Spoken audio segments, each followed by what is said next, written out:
So we're so grateful that you're here, Eau Claire City Manager, right? Yes. Super. Thank you so much for being here. Stephanie Hirsch, did I say your last name right? Yep. Super.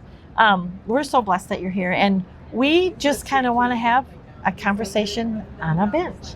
Just like our sister missions across the United States, we're trying to get people that are movers and shakers, that have knowledge on what's happening in their city, what's happening on the streets, downtown and around town, and what you're hearing from our neighbors. And so can you talk to us about your perspective on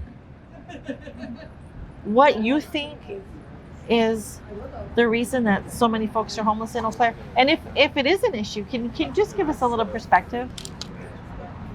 So the reason why it's grown so much, that's such a challenging question, and I don't know if there are studies about this, but it seems like there is a significant change since COVID, I guess. Mm-hmm. And I don't know what the causal factors are, but certainly the challenges with housing affordability, access to healthcare and mental health care, transportation, those are all contributing factors. Yeah, I'm sure. I think too, trauma, loss, relationship shifting, jobs, yes. like you said. Yeah. I mean, it could be definitely attributed to that.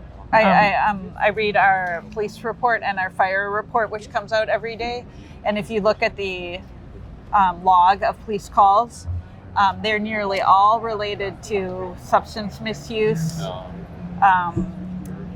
mental health, mental illness, and family relationships, and then sometimes weapons. But it's those really of course, the police department is just at the very tail end of all those factors, and that they have to deal with it. But you can see that there's goes hand in hand. That certainly there's a lot of people really suffering and struggling, and they're not getting the right resources. Yeah, and we're noticing that too at Hope Gospel. We run the gamut of the reasons why. Yeah. And I was just talking to Tom here earlier. He works as a volunteer with jail and prison ministry, and he just said it's like they don't really get to know a lot of the resources to see them firsthand and how they can become who they were created to be until they're out. So there's some talk about it, but you don't really get to see it, feel it, know it, and not just Hope, but there's so many beautiful things with the Sojourner and Western Dairyland, and there's so many advocates that we have, but we kind of want to be a little bit more of a well-oiled machine and work better together and learn more from one another on the committees, and maybe not repeat as many services, but maybe just do the services that we can do even better, so that they can feel maybe they could excel a little bit better. And so really this 24 hours now closer to, I don't know, 18 or so, we get to be that ear. We want to know what we don't know, and we want to learn how to become better, but not just us. We want to take it back to people that we work closely with and reporting to the city. And I bet you it'll be interesting for you to take back to your team at the city on some things that you might learn differently on a committee, or what you're going to learn from us, or if you get to take in the live feed. And even just Seth that came by, and he was an advocate for his community. I know you probably hear a lot, though, the city needs to do something. I know the city is active in trying to help. Can you share some of the things that the city's involved in? Sure. So as you guys know, the city has certain tools in its toolkit, and certain it doesn't have, and the county has certain tools in its toolkit. But our areas really are a focus on public works types functions, so maintaining our parks and open space, fire and paramedic service. So we serve 400 square miles in terms of our ambulance service. So basically, anytime you hear a siren, or if you read in the newspaper about a car crash or overdose or whatever, those are, by and large, those are about 160 people, police and fire, who go to all of those. Wow. So they really bear, amazing. And they really do bear that trauma that they're exposed to, and they have a very heavy load that they carry. Yeah.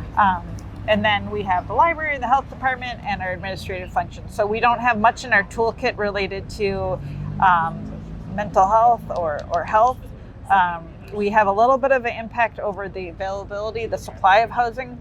So like we reworked our zoning overhaul to try to incentivize more affordable housing, but even so it's challenging because even the most affordable kind of unit, like a modular unit, might be about $100,000, and then people have questions as to whether or not that will last 50 years or 75 years. And if it's affordable too.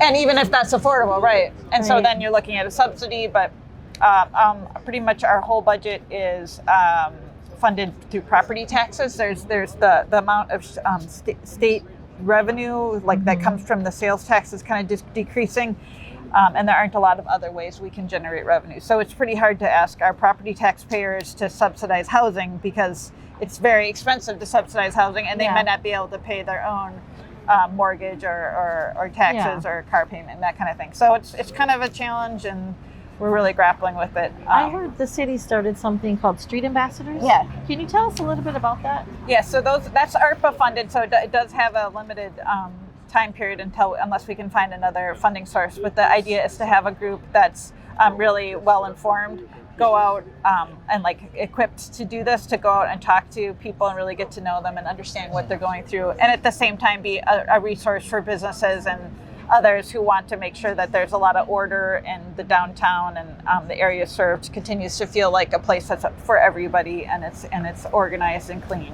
And so they've been doing that, and I think they've been doing a great job. And I think that would give you a plethora of information, nuggets that work, nuggets that don't work, just a perspective. Have you been getting some pretty thorough reporting back, whether it's hard or not, whether it's good or bad?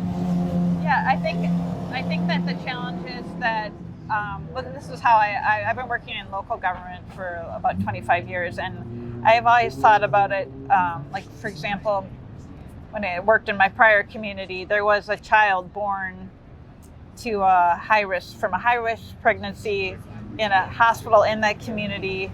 They're discharged from the hospital, and then 5 years later they showed up in the school system, and they were extremely high needs, and they required an out-of-district placement that cost about $100,000 a year.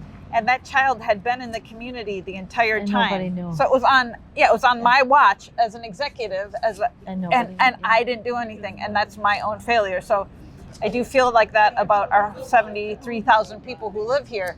Somebody knows what's happening to somebody else, and it's beholden to us, especially those who are in leadership positions or helping positions, to try to do something, but then you don't necessarily know what. And I think it's really essential to something that the partners are working on is to try to create data systems that allow us to know each person and where they're at and what they're struggling with. So if it were, sort of just like in my family, I every night before I go to bed, I think, okay, how is my son Joey doing? How is my daughter Nancy doing? How's my daughter Demi doing? How's my parents doing?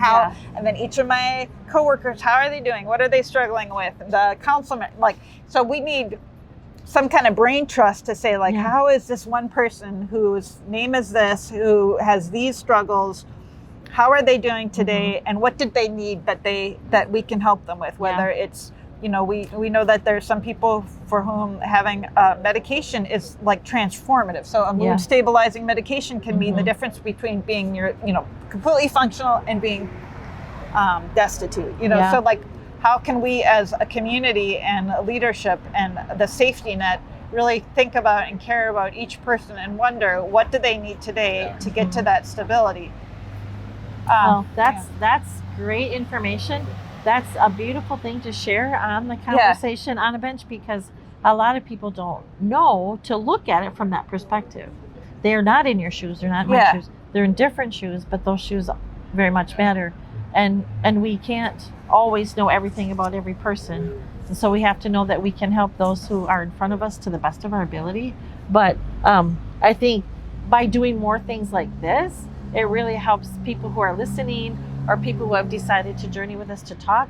It helps us to be able to stay connected and do more, because we really can't always know everything you're doing, and you don't know everything we're doing. And we didn't know all the things Seth was doing on the committee of the homeless.